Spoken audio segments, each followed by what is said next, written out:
Hola, ¿qué tal? Buenas tardes. Les saluda su amiga Cecilia Delgado y les da la más cordial bienvenida a este su mejor programa de superación personal. El día de hoy nos acompaña la licenciada en psicología y maestra en terapia gestal, Tere Verdín de Santos. Ella nos acompaña de Bienestar Psicológico Integral.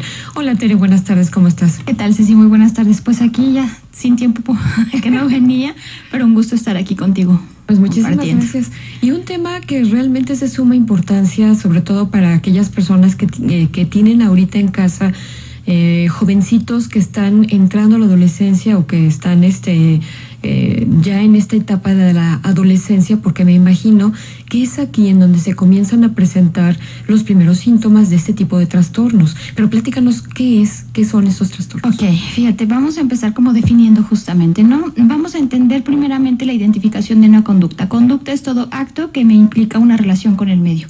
Hago una acción con cierta intencionalidad y entonces tomo algo del medio. No lo vamos a entender así, o golpeo o aviento, pero es algo que se manifiesta, es algo que se observa, es algo incluso medible, ¿no? Yo puedo saber cuántas veces golpeo el pizarrón, ¿no? Entonces, eso es muy importante.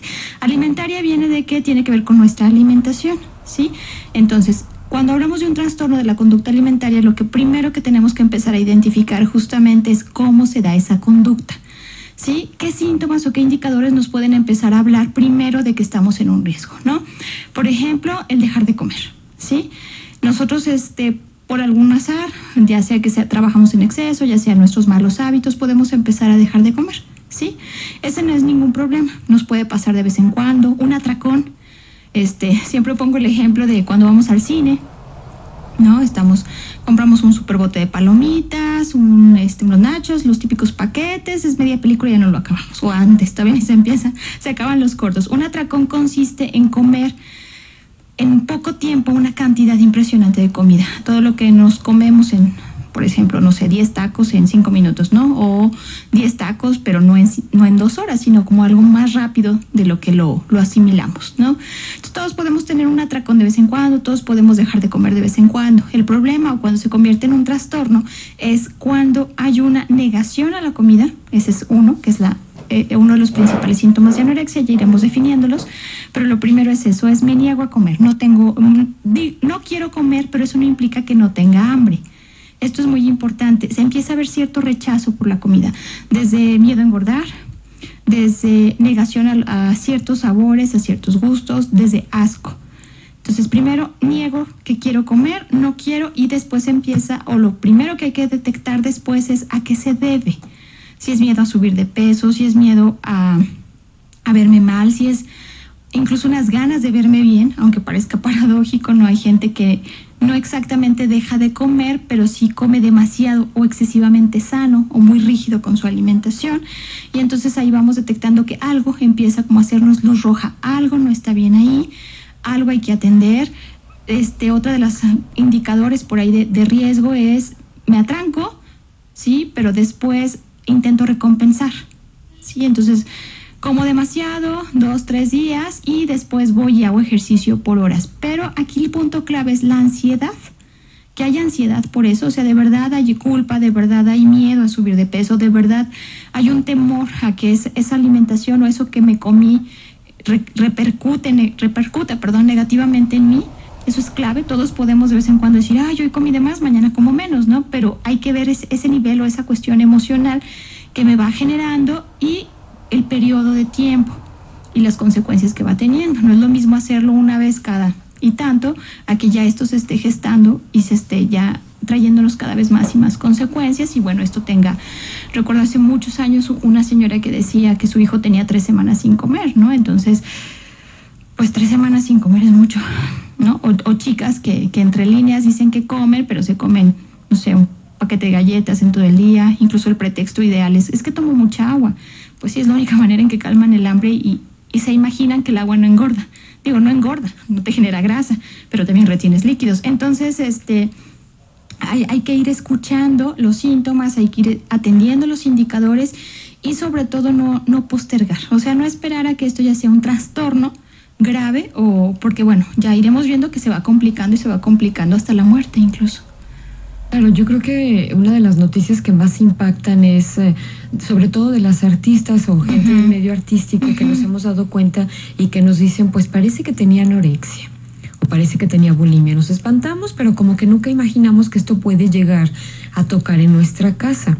Es muy importante esto que nos dices y que estemos al pendiente, observando, yo creo, muy importante nuestros hijos, porque a veces es bien sencillo que nos dicen, es que hoy no tengo hambre, es que comí mucho en el recreo, o es que me llevé dinero y me compré esto y esto, y nosotros lo damos por, pues bueno, será cierto, pero ya nos irás diciendo que necesitamos observar, porque incluso se dan muchas mañas, ¿verdad? Jugar con la comida, etcétera, etcétera, que parece que sí están comiendo, pero en realidad no lo están haciendo. Así es.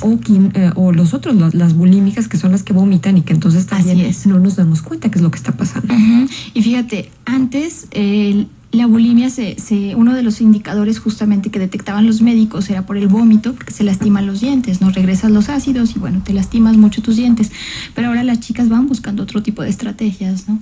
Usan laxantes, horas de gimnasio, recompensan de muchas maneras ese desgaste, hay mucha ansiedad, y lo que se hace es una conducta, compensa la otra, ¿no? El haber comido en exceso lo compenso con ejercicio, pero ahí también hay que detectar el nivel de ansiedad y de angustia que hay en los chicos o en los adultos.